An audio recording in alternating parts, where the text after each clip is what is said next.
Alam ko di siya sasama kasi lagi sumasama yun eh. Alam ko di siya sasama, nag-book ako ng umaga, book akong flight, lipad ako pa Amerika.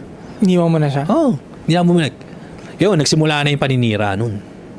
Nagsimula na yung paninira. Sumulat sa board ng PT sa Amerika, sumulat sa mga child services, na minamolestya ko doon yung anak ko. The fuck? Child trafficking ko daw yung bata para imbestigahan ako ng child services. Siyempre, nasabi yung child services, wala mang ganun nangyayari.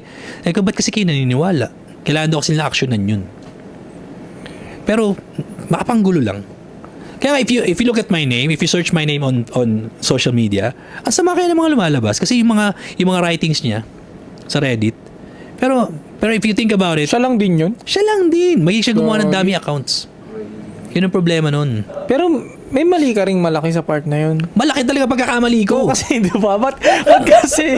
Di ba ikaw din eh? Pinakamalaking pagkakamali ko sa buong buhay ko yung pumatol ako sa ganun. Kasi sabi mo sa akin, 2 weeks, lalaman ko na, ayoko na. Tapos, another month, gusto mo na makipag-iwalay. Pero tinuloy-tuloy mo pa rin. Nga kasi I was thinking, alam mo, yung nga yung part na tatanga-tanga eh. I was thinking magbabago. Okay. In love ka pa kasi. Hindi man ganun kayo in love, okay lang.